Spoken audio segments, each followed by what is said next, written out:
काव्य के भेद। काव्य के भेद में मैं आप लोगों को पढ़ा चुका हूँ।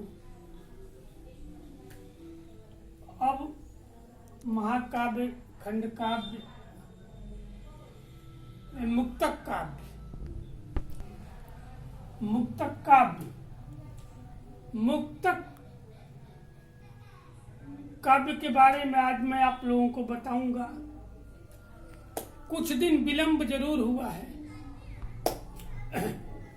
कुछ कारण था, समस्या थी, इसीलिए मैं आपके समक्ष नहीं आ सका। आज फिर मैं एक बार आपको बताने जा रहा हूं। मुक्तक काव्य, मुक्तक रचनाओं के भी दो भेद कर सकते हैं। मुक्तक रचनाओं के भी दो भेद कर सकते हैं। एक वो जो मुख्य रूप से गेय है, एक वो है जो मुख्य रूप से गेय है, गाई जाती है, लोग गाते हैं। जैसे शूर, मीरा और कबीर अथवा गुरु ग्रंथ साहब के श्लोक, इनको गाया जाता है। ये पद हैं, गाए जाते हैं, संगीत वाद्य के साथ गाए जाते हैं। इन रचनाओं में संगीत की प्रधानता होती है। ये संगीत, इनमें संगीत मुख्य रूप से समाहित होता है। इनको वाद्य और साज के साथ गाते हैं, लय और ताल के साथ, बड़ी अच्छी लगती है, मनमोहक, हृदयग्राही कह सकते हैं, यानी मनोहर, मन को हरने वाली, हृदय को द्रवित कर देती हैं और बड़ी ही कोमल और मार्मिक पदावली होती है। देखिए, कोमल और मार्मिक है। मर्म यानी भेद को, हृदय को आह्लादित कर दे, हर्ष से भर दे, वो होती है कोमल अर्थात मुलायम। गेय पदों के अतिरिक्त, मुलायम अर्थात इस मुलायम से मत लीजिएगा, भाषा में कोई कठोर होती है, कोई कठिन होती है। जैसे आप भी बात करेंगे तो कोई कठोर भाषा बोलेंगे, कोई कठिन भाषा बोलता है, कोई बहुत सरल, कोमल, आसान, सहज, जो तुरंत समझ में आ जाए, भावार्थ सहित। कोई भाव समझता है, कोई अर्थ समझता है, तो ये आनंद दोनों को उतना ही मिलता है।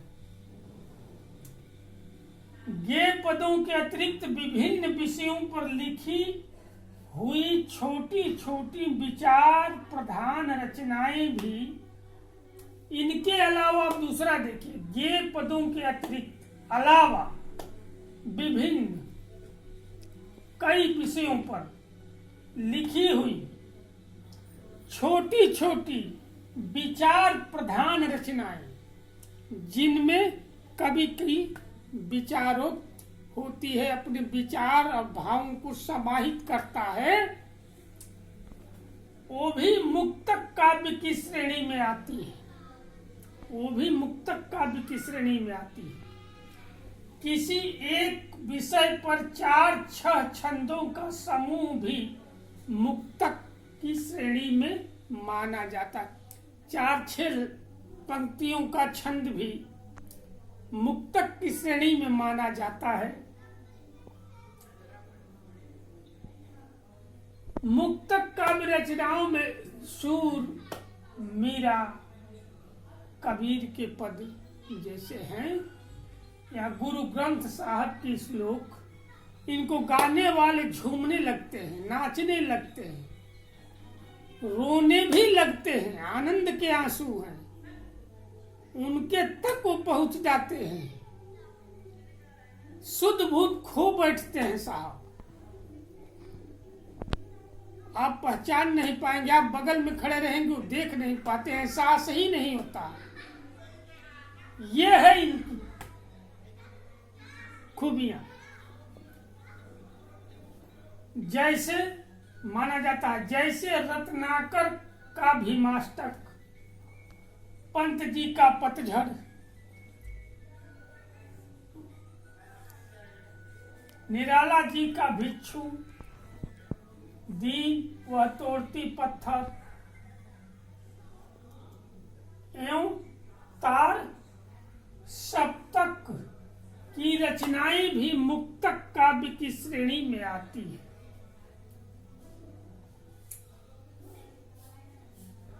इस प्रकार की मुक्त रचनाओं में एक प्रकार का जीवन दर्शन रहता है।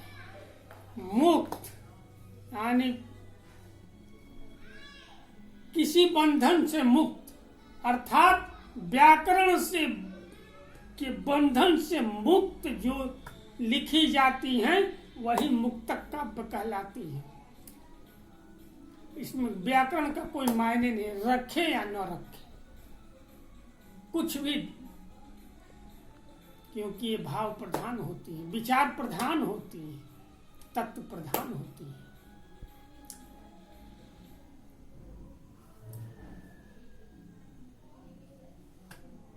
इस प्रकार के मुक्तक रचनाओं में एक प्रकार का जीवन दर्शन रहता है, जीवन का साक्षात तत्व, जीवन क्यों मिला है, क्या करना चाहिए, इसका उद्देश्य क्या है, क्या है जो हम समझ नहीं पाते हैं। जीवन दर्शन रहता है। जैसे कि बाल कृष्ण राव का फिर क्या होगा उसके बाद, बाल कृष्ण राव की एक कविता है, फिर क्या होगा उसके बाद में हम अंत में देखते हैं,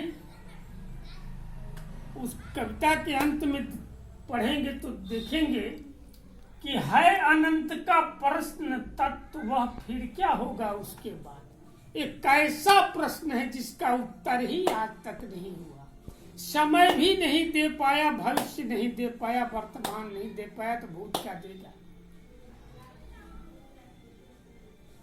फिर क्या होगा उसके बाद, अनंत का एक तत्व है, मुख्य निचोड़ है, अनंत का निचोड़ है। फिर क्या होगा उसके बाद, अनंत यानी जिसका कोई अंत ही नहीं है, और इस प्रश्न का कोई अंत ही नहीं है। इस प्रश्न का मुख्य तत्व यानी निचोड़ है, फिर क्या होगा उसके बाद। जैसे दही से घी निकलता है, तत्व है दही का, उसी तरह दूध का मक्खन होता है, तत्व होता है।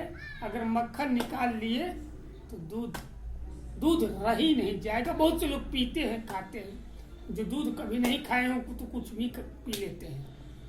पैकेट का दूध लोग पीते हैं, मदर डायरी, अमूल, ये तमाम तरह की हैं, तो जो जिसको अच्छा लगे। लेकिन बाल कृष्ण राव का फिर क्या होगा उसके बाद संभवतः आईसीएसई बोर्ड के 9वीं या 10वीं कक्षा में है, हमने पढ़ा है, पढ़ाया भी है।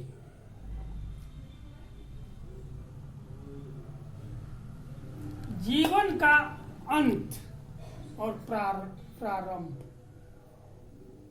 दोनों जटिल प्रश्न हैं। प्रारंभ किस लिए है और अंत किस लिए है, इस प्रश्न का उत्तर मिला नहीं। मानव क्यों जन्म लेता है, या कोई जीव यहाँ क्यों आते हैं, जब जाना ही है तो फिर आने क्यों आते हैं, और एक बार गए तो दोबारा लौट कर नहीं आते हैं, ये भी सत्य है। जन्म होगा या न हो ये सत्य नहीं है। जन्म लेने से पहले माँ के गर्भ में बहुत लोग दम तोड़ देते हैं, शिशु दम तोड़ देता है, लेकिन मृत्यु निश्चित है। माँ के गर्भ में ही आ जाती है, जन्म नहीं होता है, मौत हो जाती है। तो कठोर सत्य है, ऐसा बनिए कि जाने के बाद भी लोग याद करें, स्मरण करें, आपकी धुन में भी लोग नाचे गावे, कथा सुनावे, कहानियां सुनावे, प्रवचन करें, आपके आदर्शों को बताएं। जैसे सूर, मीरा, कबीर या गुरु ग्रंथ साहब के श्लोक जिसने भी लिखा, गुरु नानक, रहीम, तुलसी, मैथिली शरण गुप्त, रामनरेश त्रिपाठी, जयशंकर प्रसाद, श्रीधर पाठक, महादेवी वर्मा, अज्ञेय, रामविलास शर्मा, केशव, सोहनलाल द्विवेदी, जितने भी हैं, धर्मवीर भारती, प्रताप नारायण मिश्र, जो भी हैं, उपेंद्र नाथ अश्क, प्रेमचंद, बहुत से हैं, तो ये मरकर भी आज जीवित है। क्योंकि मरने के बाद भी आज हम इनका स्मरण करते हैं, नाम लेते हैं, इनके लिखे हुए काव्य गद्यों को आज भी पढ़ा जाता है, बच्चों में बताया जाता है। उनके अनुभवों को, अपने अनुभवों को उन्होंने कलमबद्ध किया, अपने विचारों को कलमबद्ध किया, अपने भावों को कलमबद्ध किया। समाज में के विचारों को भी उन्होंने रखा, समाज में कुरीतियां, सुरुतियां, सबको एक साथ रखा, दोनों पक्षों को लिखा। तो कहते हैं ना कि एक अज्ञेय की कविता है, मैंने आहुति बनकर देखा, मैं कब कहता हूँ जग मेरी दुर्धर गति के अनुकूल बने, मैं कब कहता हूँ नंदन बन, मैं कब कहता हूँ जीवन मर नंदन कानन का फूल बने। कांटा कठोर है, तीखा है, उसमें उसकी मर्यादा है, मैं कब कहता हूँ वह घटकर प्रांतर का अच्छा फूल बने। अगर कांटा चुभना बंद कर देगा तो उसका महत्व ही समाप्त हो जाएगा। कांटा का महत्व, कांटा विख्यात इसीलिए है कि वो चुभ जाता है, लोग इसीलिए याद करते हैं। तो कहते हैं अज्ञेय जी कि मेरी दुर्धर यानी कठिन चाल की मैं अपने अनुकूल नहीं किसी को बनाना चाहता। और इसी के साथ विदा।